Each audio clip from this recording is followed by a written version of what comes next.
Today's astrobiology colloquium. So today our treat is a double bill with two of our astrobiology grad students. They're required to do, as you probably know, three-month rotations with people who are not their advisor on a topic which is different, or it may be related to their PhD topic.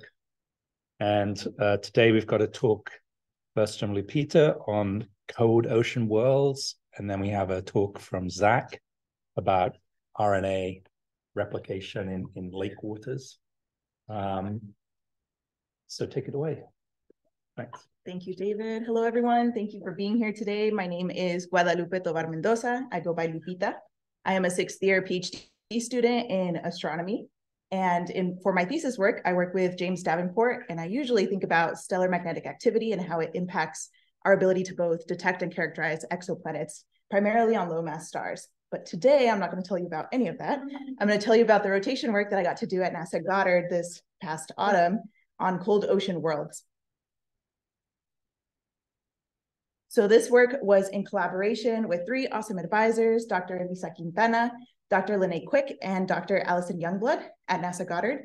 And this project that I'm presenting today is a part of a larger science task group at Goddard called Cool Worlds in Our Solar System and Beyond. The goal of the task group is to bring together planetary scientists at Goddard and exoplanet scientists, put them in the same room and see what models they can apply that we know exist for solar system models and apply them to exoplanets to learn more about cold worlds both in our solar system and then beyond if we can detect them. So the goals of the research rotation when I set out that I said I'd do was the first identify 1 to 2 prototype exoplanet systems, and then with those systems perform subsequent geological modeling of these systems. So the outline for today, first I'm going to give you all a little bit of background. I know everyone here is from different departments and different fields, get us all on the same page. Then we're going to dive into target selection, how we actually identified different planets to study. Then we're going to dive into the modeling aspects, how we calculated things like internal heating of these worlds. I'll show you some results, and then we'll conclude with some future outlooks. So first, some background. Why are icy and water worlds interesting? Well, first, in our own solar system, we know that there are several bodies in our solar system, such as Earth, and several of the moons that have oceans, which makes them exciting for the presence of liquid water. But beyond our solar system, icy and water worlds are interesting not only because of the potential presence of water, but they might also have a space to harbor organics, and they have an energy source or heat, all of which are good ingredients for life. Furthermore, these icy and water worlds probe an extended version of the traditional habitable zone. Usually when we think of this Goldilocks zone, we think about terrestrial planets in the habitable zone of their host star at a certain distance. These icy and water worlds might not be in that realm. For instance, the Galilean moons, some might have subsurface oceans, but are not in the traditional habitable zone as we know it. So these worlds are probing an extended version of this zone. And finally, they can help place our solar system into context. So some of the characteristics of these worlds, we have examples, like I've mentioned already alluded to, in our own solar system, worlds like Europa, Enceladus, Ganymede, all of these worlds have some sort of volcanic activity. They're frozen, so it's cryovolcanism. They have ice shelves and potential subsurface oceans. So the images that you're seeing up above, I think you can see my mouse, in panel A, this is Enceladus, and you can see the plumes on the bottom portion of this that were imaged by Cassini. In panel B, this is Europa, as seen by Hubble, and these blue blocks that you can kind of see nice and grainy over here are the areas where Hubble was actually able to detect water vapor coming off of the body. So in 2020, one of my advisors, Lene Quick, led a study asking this question: can we detect extrasolar icy ocean worlds? So think like super Europa, super Enceladus, and put constraints on their volcanic activity. The short answer is yes. So in 2020, Lene led a paper where they studied 53 different exoplanets. They estimated total internal heating rates for these worlds, and they found that all of the planets that they studied in this particular sample were likely to have some sort of volcanic activity present. and about 20% of them might be extrasolar ocean worlds. So this is kind of the takeaway figure from that paper. What you're looking at here on the x-axis is the surface area per volume ratio of these worlds. On the y-axis, you have total internal heating rate in watts. And so the different points that you see on there are the 53 exoplanets, as well as some of the solar system bodies that are plotted on there. So you can see Earth is right here. You have things like other bodies like Io, Europa, and Enceladus. The takeaway from this plot is all of the worlds that lie in this shaded blue region have really high volcanic activity. So some of these worlds have even higher volcanic rates than, say, Io in our own solar system. All of the rest of them that are in this orangey colored at the bottom are worlds that have some sort of volcanic activity, but it is a much less amount. So using this work, I started my rotation to see if I could add any more to this work, identify new targets. This was work that was done in 2020. Since then, we've had more test data that's been released as well to see if we could identify new targets and do something similar. So the first thing that I did was go through the exoplanet archive to identify these cold and icy worlds. I set the same constraints that Lene had set in 2020, looking for worlds that had masses that were less than or equal to 8 Earth masses, radii that were less than or equal to 2 Earth radii, and insolation about the same as Earth or smaller. And the temperature, we'll get to a little bit more, had to be less than 255 Kelvin. What I found was 41 different candidates or different targets here. So you're seeing confirmed planets, 6 of these. The confirmed planets are ones that have been observed by either Kepler, TESS, or K2, and then followed up with ground-based observations to actually say, yes, it's a planet. The candidate planets were flagged either by Kepler, TESS, or K2, depending on how they're color-coded, as potential candidate planets, meaning they still need follow-up observations to ensure that they're not false positives. More on that in a little bit. So once I identified these targets, the next thing that I did was calculate surface temperatures for them. The Exoplanet Archive sometimes does estimate surface temperatures on there, but to compare apples to apples, I calculated the surface temperature using this equation here, which depends on the luminosity, the albedo, some constants, and the semi-major axis of the world. And the reason for the 255 Kelvin cutoff was because we wanted to provide a range of temperatures, of equilibrium temperatures, that allowed for the long-term maintenance of ice-covered worlds. So we wanted them to be frozen. And so 255 was the cutoff range set there. From there, now we have our targets. We have an estimated temperature for them. Now we can move on to the actual geological modeling. And for this aspect, what I got to learn about were things like tidal heating, radiogenic heating, and then getting total internal heating rates. So to start off, we'll start off with tidal heating, where tidal heating is described as the energy that is imparted to a planet by tidal dissipation as it orbits its host star. So tidal heating can be seen in our own solar system on Io, is a great example of this. As Io orbits around Jupiter, the gravitational pull from Jupiter impacts Io and creates different tidal forces, kind of kneading Io like dough, so to speak. So this is an example of a moon, but this also can happen to planets.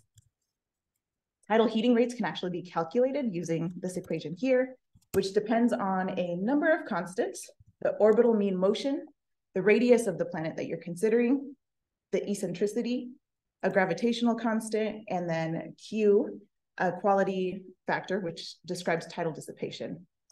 So for these factors, I do want to give a caveat. We made some assumptions. So there's a lot of different factors here that lots of people spend lots of time thinking about what should be the right value.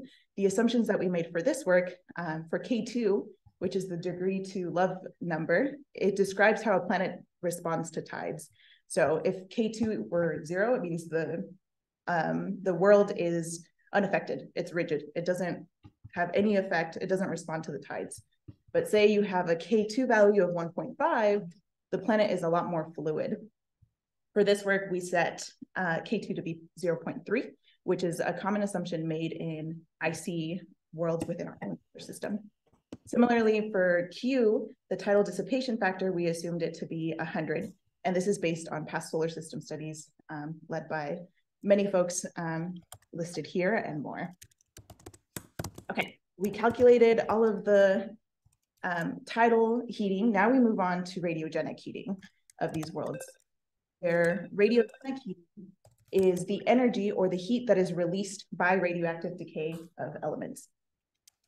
Similarly to tidal heating, you can use a couple of different equations to actually calculate this for the different worlds that you're studying. So radiogenic heating depends on the mass of the mantle, the radius of the planet, and the density of the mantle. For this work, again, we had to make some assumptions. A lot of them are drawn from solar system studies. We assumed a rocky mantle. In order for any type of volcanic activity to be happening, you need to have some sort of rocky mantle existing on your planet. And we also assumed an Earth-like mantle density. From here, what you can do is you can sum them together to get a total heating rate for these worlds. So you're seeing a version of this plot again, where you're looking at the surface area per volume on the x-axis, and on the y-axis, you're seeing the total heating rate. The black dots that you're seeing up on the screen are the different targets that I was identifying, the candidate planets on one side and the confirmed planets on the other. On this plot, you can also see sprinkled kind of in different colors, different solar system bodies. The takeaway from this is that all of the targets that were identified show some sort of level of high volcanic activity. Another way to look at this, if that plot is a little bit confusing, is if you just look at the total heating rate of each of these worlds. Here's Earth, Io, and Europa for comparison, and you plot them, you just make a bar plot of them. You can see that the total heating rates for the confirmed planets is much greater than, say, Earth. You can do the same thing for the candidate planets. You don't need to see all of the names. We'll touch base on the candidates here shortly. But for the candidates, we found that it was kind of a 50-50 split. Some of them were more volcanically active than Earth, while others were, the volcanic activity was a lot more subdued. The next thing that we had to do was actually vet these candidate planets. So I told you at the beginning that only 6 of them were confirmed, meaning they had follow-up observations and multiple people had agreed that they were planets. So the other 35 of them, I don't have time to go into all of the details of how you vet these, but with help of a lot of people at Goddard, I got to go through all 35 of them and look at the light curves. So for instance, this top light curve is 4 different sectors of test data, the transiting exoplanet satellite, survey satellite of one of the targets. This bottom one is a K2 target. And so we had to look through all of this data and say, can you find the planet? And if you can't find the planet, is it real or is it a false positive? So a lot of work went into this part that I don't have time to get into, but the takeaway from looking through all of these is that unfortunately, all of our candidates ended up being false positives. However, we still have the 6 confirmed that would be a new addition to the work from 2020. So a quick recap of the results so far. We were able to calculate the heating rate for 6 confirmed planets. We find all of the confirmed planets are more volcanically active than Earth. We vetted the 35 candidates and found that they were false positives. These 6 new confirmed planets are going into a paper that Lene is leading and should be submitted here soon. So keep an eye out for that on this new analysis contributing, where I get to contribute some of the work from my research rotation as well. But from here, some of the future directions to think about, I'm an astronomer by training and I was at NASA. So a lot of people were talking about different mission designs. And so one of the questions that I was curious about is, okay, we have these worlds. Can we actually characterize them with future upcoming space telescopes? The answer is maybe. One of the techniques that I wanted to consider, since there was a lot of people that I got to meet who were working on the Habitable Worlds Observatory, was using direct imaging, where you use a coronagraph, which is an instrument that goes on the telescope that blocks or suppresses the starlight, kind of like you're seeing in this image here, so that you can actually see any planets that might be hanging out in that solar system or in that exoplanet system as well. So I wanted to know, can we use direct imaging, say a future Habitable Worlds Observatory, to actually image some of these cold, icy planets? So one of the first things that I had to do was consider the types of stars that I was looking at. So For the sample of targets that I have primarily F, G, K, and M stars, which means they're in their adult lifetime. They're adults mostly, the stars that we were considering here. They're mostly low mass stars. Most of them are less massive than our sun. However, some of them are really far away. This plot, you're looking at distance of these stars as a function of luminosity, where it's luminosity of the sun, how many times the luminosity of the sun. Some of them, there's only a handful that are, I don't know, within 100 parsecs. For folks that in the room that know about direct imaging, that this is already looking a little grim. But there's more to direct imaging than just the distance. Another big thing that you have to consider is the contrast. So if you block the starlight, can you still see the planet? So contrast depends on a couple different things: geometric albedo, a planetary phase function, the radius of the planet, and over the distance squared. So for instance, Earth's contrast in comparison to the sun is about 10 to the minus 10. So it's pretty faint. Icy targets, the hint is in icy, they're covered in ice, so they're more reflective. Ice is reflective, so that's a good thing. The contrast might actually be significantly higher, a couple orders of magnitude higher, which probes well for direct imaging. But that's not the only thing you need to consider. Now you have to actually figure out where all of these targets that you're considering positioned on the sky. If you're an observer, say down here, looking at a star and you have your coronagraph and you block it, you have to consider how far away the planet is from the star and then the distance to the star to get this angle. This angle is really important because it also feeds into what a lot of people think about, which is the inner working angle, which depends on lambda over d, the observation wavelength that you're considering over the diameter of the telescope mirror. What I found, long story short, with all of these different calculations was when I considered a 10-meter mirror and a 15-meter mirror observed at UV, so shorter wavelengths, best case scenario, all of the targets lied within the inner working angle, meaning that the planets were way too close to their star. And so the actual coronagraph, they would be within that angle, so they would be blocked. You wouldn't be able to observe them, unfortunately. So kind of in conclusion here, some takeaways from the research rotation of things that I've learned. These cold, icy worlds are astrobiologically compelling targets. It really broadened my knowledge of icy targets and how exciting they are for kind of this extended habitable zone version to explore in the future. Again, we calculated the heating rates for 6 of these confirmed planets. We find that all of the confirmed planets are more volcanically active than Earth. We vetted the 35 candidates and found that they were false positives. And direct imaging can give us useful information about the surfaces of these worlds, or if they were to be expelling something out. However, it might be really difficult with current planned designs and also with the specific subset of targets that I was considering. That's not to say this is the end of direct imaging and cold icy planets. It just means that we have yet to find planets that are closer and more amenable to being directly imaged. Before concluding, I also want to share some photos of my time at Goddard. I got to do some really awesome science and work with an amazing team of mentors, but Goddard is huge. So that meant I also got to see a lot of awesome different lab tours, such as the Hubble operations room. I got to see where some IR detectors are made, the big clean room where they're building Roman.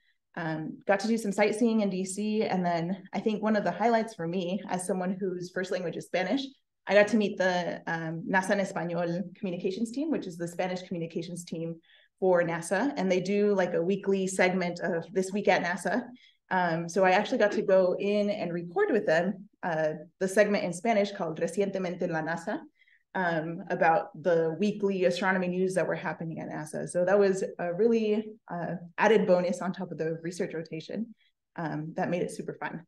So with that, I want to thank you all for your time, to all my mentors, the astrobiology program, for making this happen. I'll leave my summary up and I'm happy to take any questions that you might have. Thank you.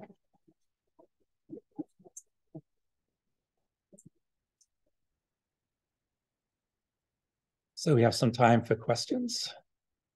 Any questions? Nick.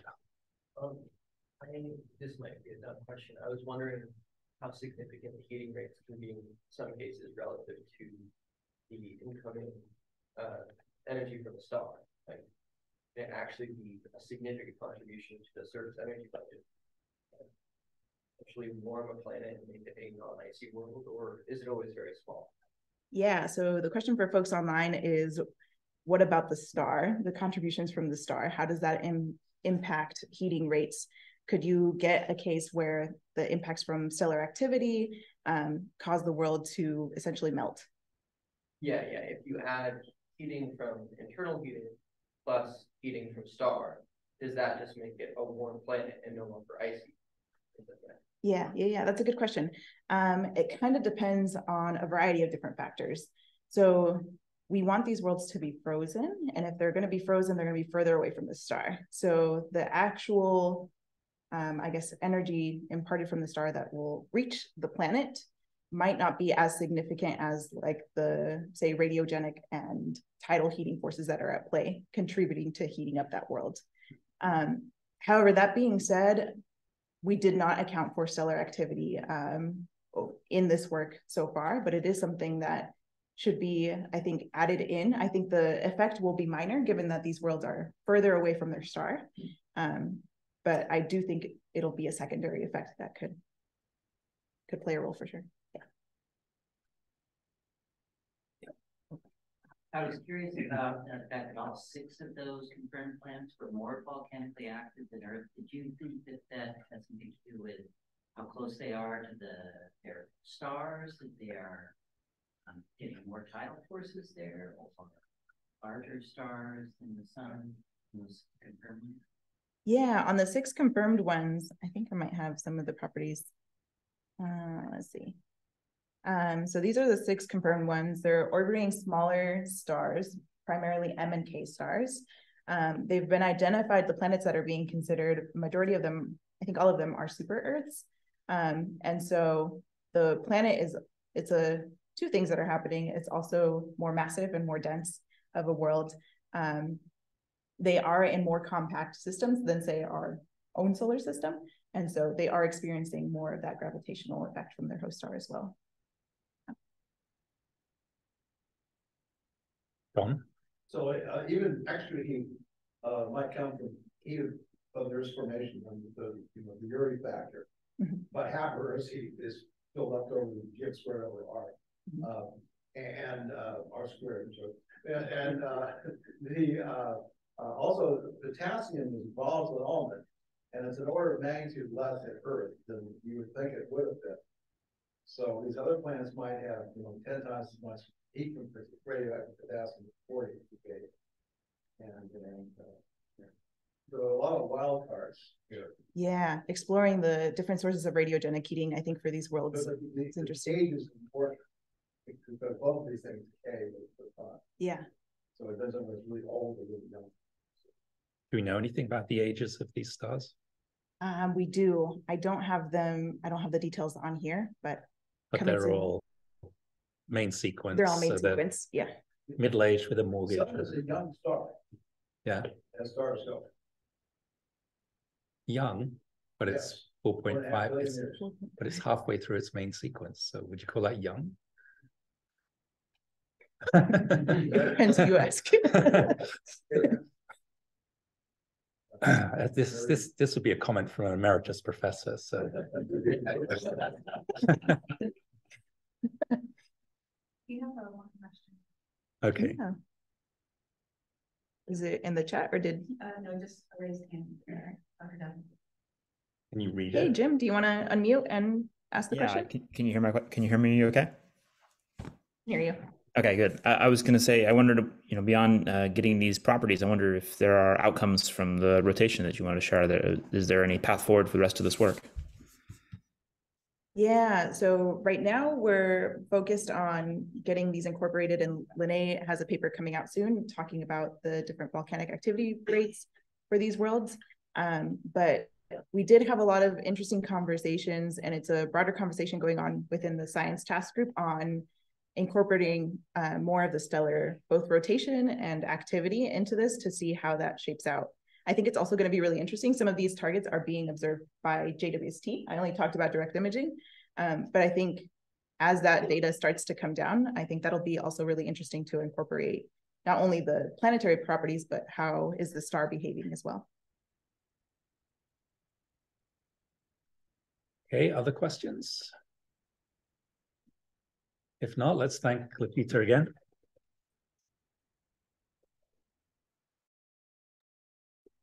And we'll swap over to Zach and a completely different topic. Yes.